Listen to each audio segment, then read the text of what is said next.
Yesus, kami puja, kami sembah sebagai Raja. Berdiri di tengah kami, ditinggikan dan dipuji. Yesus, Yesus, kami puja, kami sembah sebagai Raja. Berdiri di tengah kami, ya Tuhan, ditinggikan dan dipuji. Sembah dan puji penuhi tatamu, sembah dan puji penuhi tatamu, sembah dan puji penuhi tatamu. Yesus Tuhan adalah Raja. Sembah, sembah dan puji penuhi tatamu, ya Tuhan. Sembah dan puji penuhi tatamu, oh Tuhan. Sembah dan puji penuhi tatamu. Yesus Tuhan adalah Raja. Mari sama-sama kata ada yang pujian itu. Yesus kami puja, Yesus kami puja, kami sembah sebagai Raja.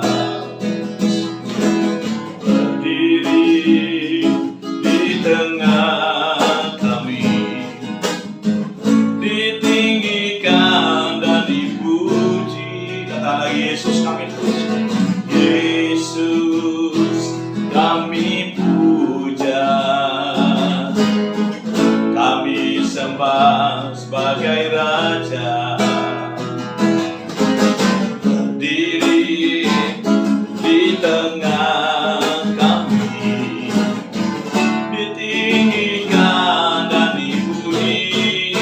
Sembah, sembah dan puji penuhi tatamu, sembah dan puji penuhi tatamu, sembah dan puji penuhi tatamu. Yesus Tuhan adalah. Bisa lebih lagi katakan sembah, sembah dan puji penuhi tatamu,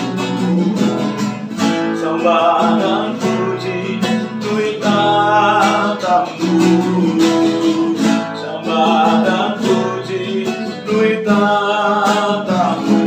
Yesus Tuhan adalah. Mau sekali lagi katanya sembah, sembah dan puji penuhi tatamu, sembah dan puji penuhi tatamu, sembah dan puji penuhi tatamu.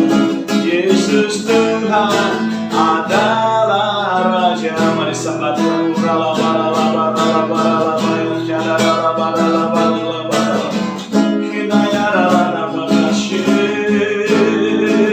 Kau layak Tuhan,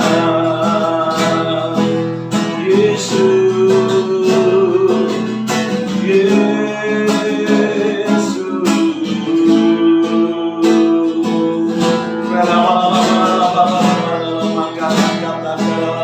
Mari hamba Tuhan sembah, ya sembah Tuhan, sembah Yesus.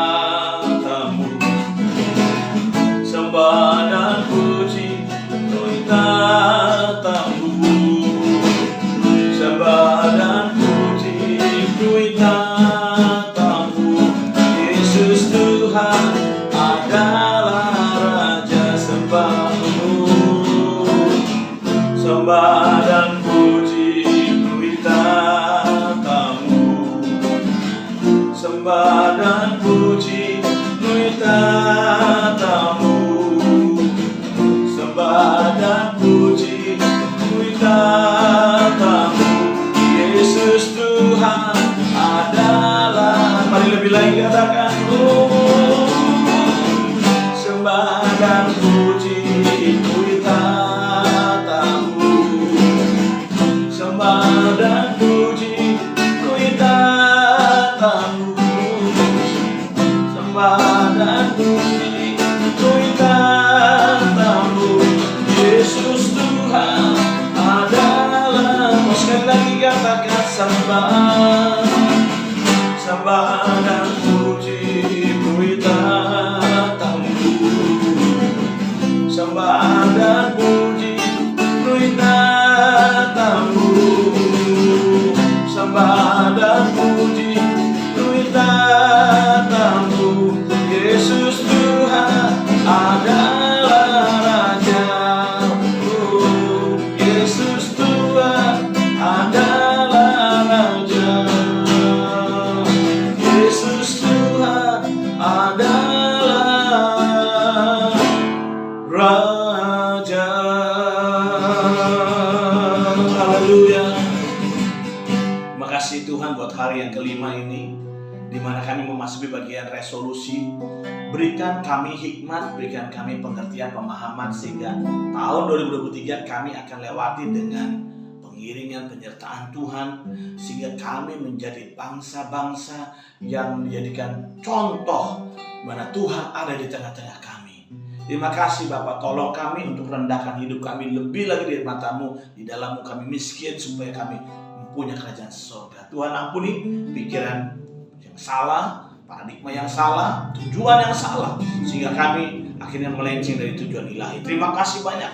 Kalau sebentar hamba-Mu menyampaikan isi hati-Mu, hamba-Mu terbatas sampaikan isi hati-Mu yang terbatas. Kami siap menyambut tuntunan sepekan, khususnya di hari yang kelima ini. Di dalam dan demi nama Tuhan Yesus Kristus kami bersyukur dan siap menerima segala tuntunan. Haleluya, haleluya. Semua kita yang suka kita menyambut tuntunan sepekan ini katakan amin. Tepuk tangan buat Tuhan Yesus. Shalom, shalom, puji Tuhan saudara, bagaimana kabarnya? Bersama Yesus luar biasa ya, puji Tuhan. Sudah gak kerasa kita sudah di hari yang kelima. Bagaimana di evaluasi Senin sampai Rabu, dan kemarin resolusi bagian keduanya resolusi ya. Yang pertama di hari Kamis kemarin. Nah, saya ingin ingatkan bahwa apa yang saya evaluasikan Senin sampai Rabu itu bukan berarti seluruhnya selesai sudah di situ, enggak. Ada banyak yang mungkin saudara perlu evaluasi menurut tuntunan Tuhan dalam hidup saudara. Perlu kita catat sekarang. Saudara, kalau saya sampaikan beberapa contoh-contoh tentang penundaan dan sebagainya, penyesalan dan sebagainya, itu kan bagian kecil dari segala bentuk evaluasi kita ya. Tentunya saya nggak bisa menjelaskan satu persatu, karena kalau dijabarkan tentu dalam bagian hidup manusia paling tidak dalam suatu tahun itu paling tidak ada 8-10 hal yang harus menjadi evaluasi kita. Tetapi kan karena waktunya terbatas. Sedangkan kita punya target bukan hanya evaluasi 2022, karena kita nggak akan pernah mengulang lagi 2022. Kita masuk dalam resolusi 2023. Artinya apa yang saya dan saudara siapkan. Nah, kemarin kita di resolusi 2023 ini kita sudah bicara tentang dasar yang paling dasar dari segala dasar untuk masuk 2023. Yang pertama adalah bagaimana kita masuk 2023 adalah dengan tuntunan penyertaan Tuhan. Ya, semua orang selalu berdoa dan percaya bahwa kita disertai Tuhan. Pertanyaannya, apakah benar Tuhan mau menyertai kita sementara hidup kita tidak di dalam Dia? Alkitab bilang begini, barang siapa di dalam aku dan aku ada di dalam Dia, dan Tuhan berjalan bersama dengan Dia, mintalah apa saja. Jadi apa saja ini minta Tuhan akan lakukan. Pertanyaannya, apakah Tuhan sudah berjalan bersama kita? Itu kan hal lain. Kita aja yang mungkin kegeeran merasa Tuhan dengan ibadah banyak, dengan memberi persembahan banyak, dengan begini begitu kita sudah dekat sama Tuhan dan Tuhan dekat sama kita. Sebenarnya kan itu kasat mata.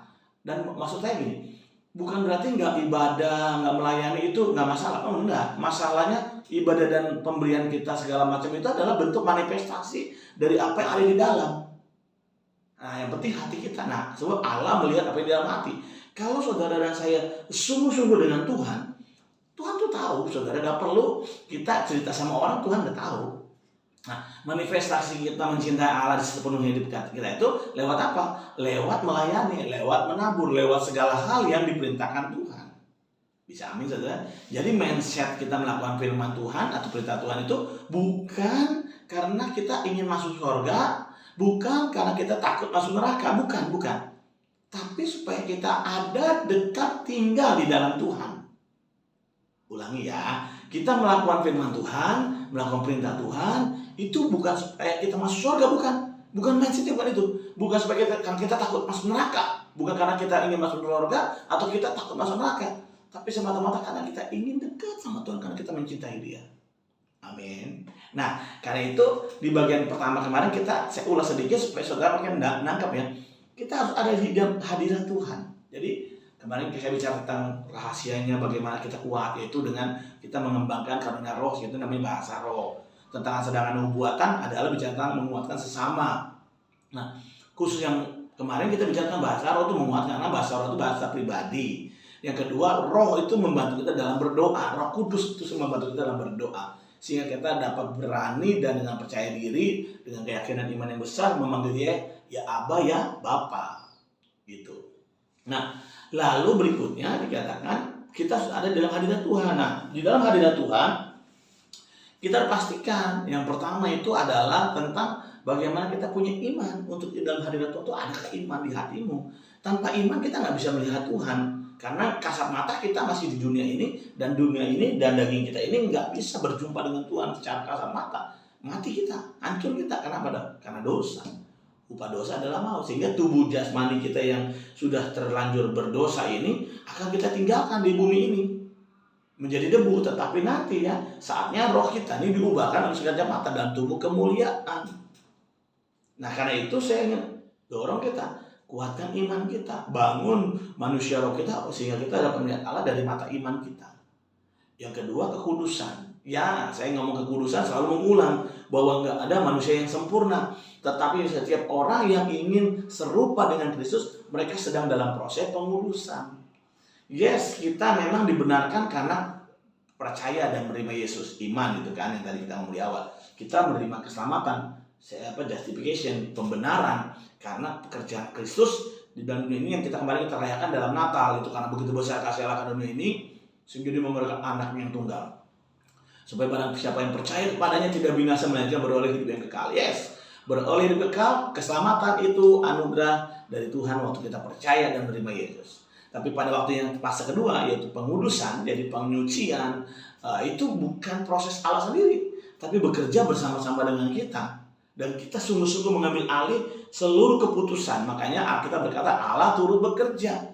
Bukan Allah bekerja, kita yang turut bekerja, tapi kita yang bekerja. Kita yang mengupayakan keselamatan. Keselamatan itu ibaratnya tiket, saudara. Tiketnya sudah dikasih gratis, tapi kan tiketnya belum sampai pada hari H-nya. Misalnya nonton konser, misalnya tiket seminar, tiket apalah. Waktu saudara mau ikut sesuatu dapat tiket gratis, saudara nggak beli, dibeliin orang. Saudara mau bayar nggak punya duit, nggak sanggup bayar, itu mahal tiket. Misalnya tiket naik kapal pesiar yang paling mahal, paling mewah, dan waktu yang panjang, kita nggak sanggup bayar, ratusan juta misalnya. Kita tiba-tiba dibeliin orang, wah sangat senang. Pertanyaannya, ini kan belum berangkat, masih kira-kira 1 tahun lagi mungkin, misalnya 1,5 tahun lagi mungkin. Nah, tiket ini mau taruh di mana? Nah, ibarat itu maka saya bedakan, tapi memang bedanya tiket itu benda mati. Tapi sedang keselamatan itu bergerak dari hari ke hari.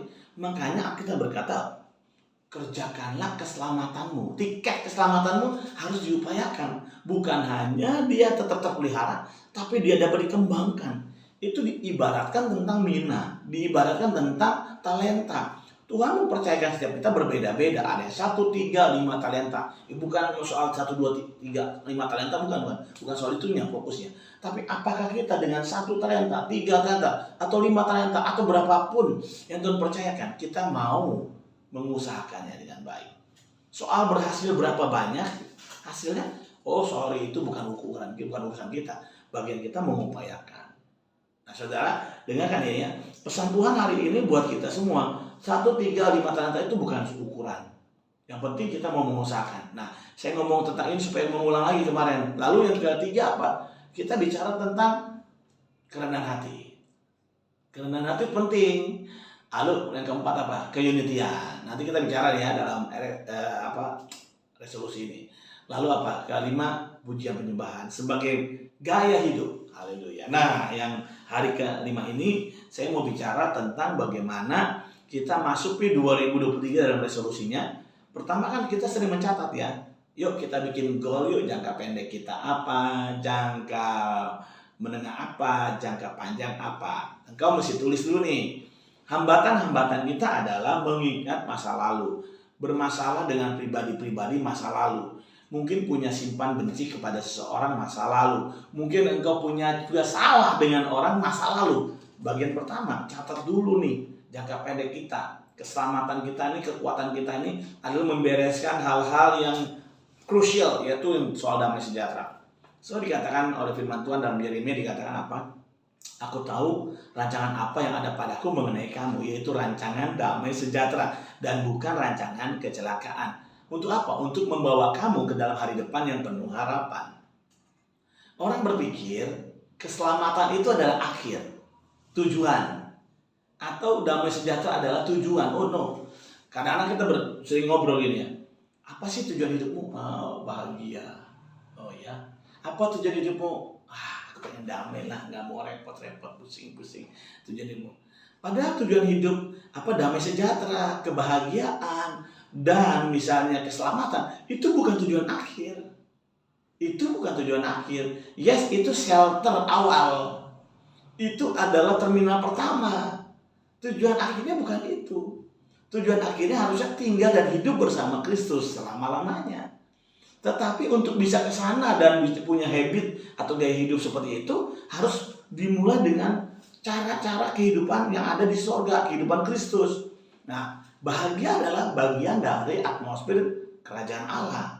Sukacita, damai sejahtera adalah atmosfernya. Nah, kita bisa mencocokkan dengan atmosfernya itu. Kita belum tinggal di sana, belum sampai di sana, tetapi kita masih harus tinggal dalam atau melatih diri tinggal di dalam atmosfer itu. Nah, sekarang saya ingin ajak saudara memahami sebentar. Untuk tahap pertama resolusi kita, ayo catat dulu jangka pendek. Resolusi kita adalah memperbaiki hubungan kita dengan sesama atau dengan diri kita. Kalau belum, evaluasi kemarin, ulang lagi ya. Beres ini. Yang pertama tadi kita harus damai nih, punya damai sejahtera nih, punya sukacita, punya kebahagiaan. Kebahagiaan itu bukan soal kuantitatif, tapi kualitatif.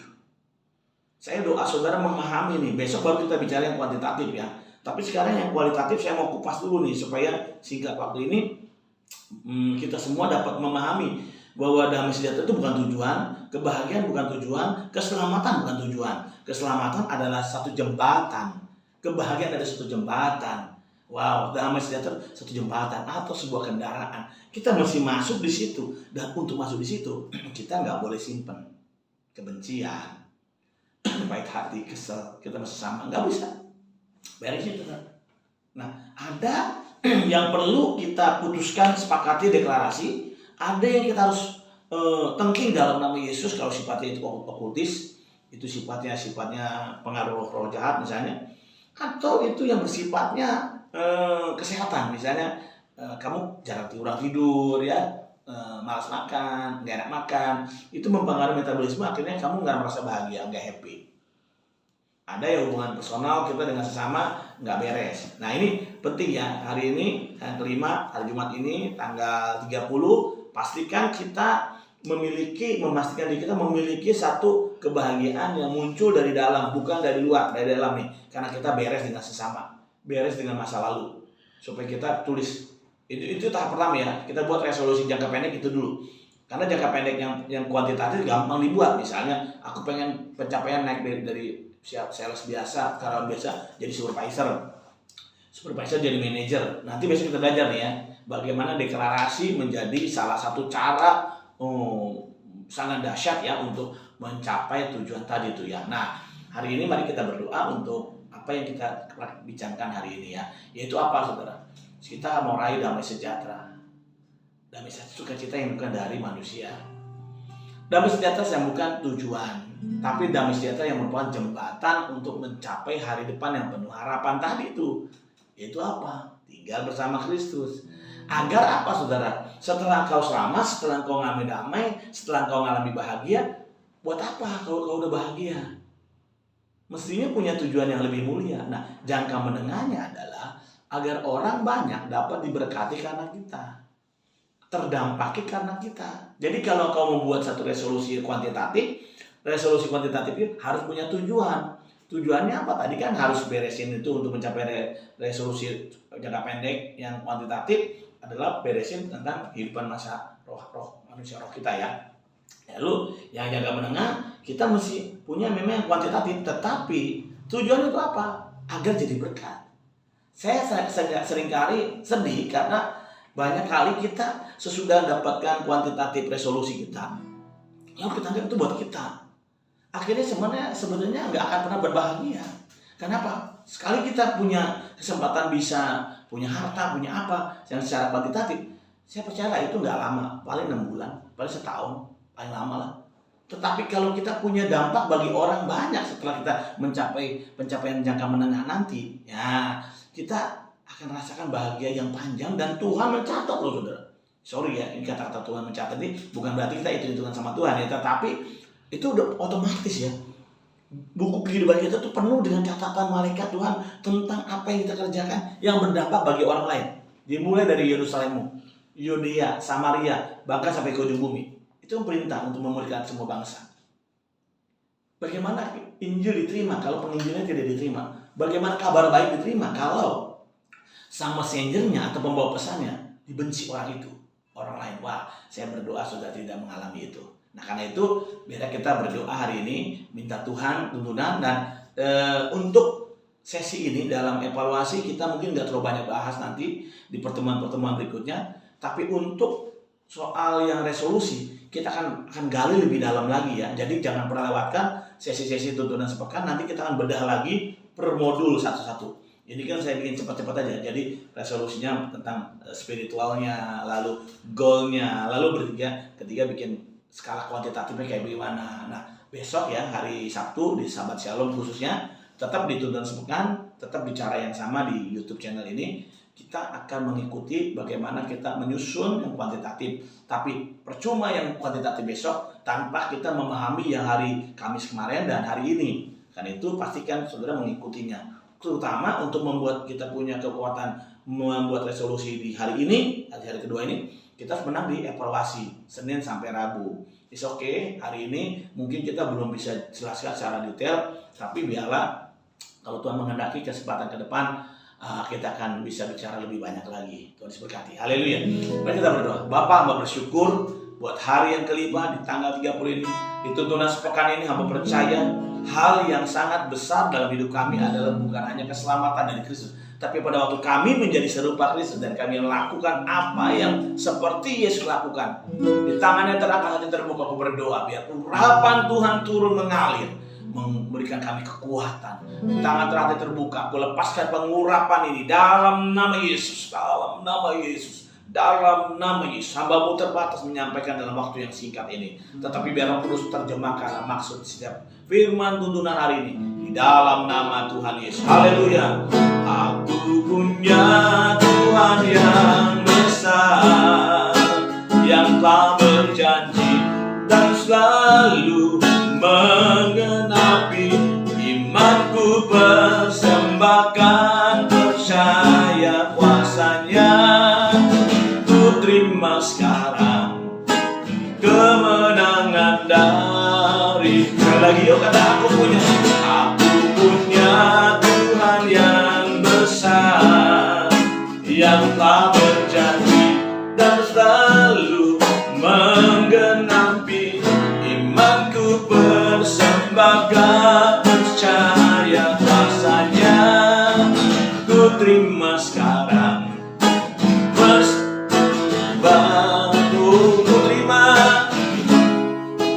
ku terima sekarang kemenangan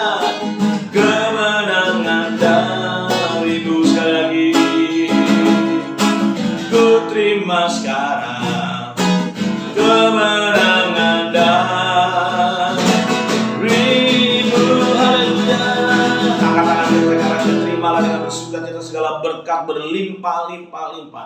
Berkat dari Bapa di surga, cintanya Tuhan Yesus Kristus dan penyertaan Roh Kudus yang manis ini menyertai mulai hari ini, besok, dan sampai selama-lamanya. Semua kita berkat dan percaya, katakan amin. Tepuk tangan buat Tuhan Yesus. Jangan lupa besok kita di Sahabat Shalom mengakhiri tuntunan sepekan.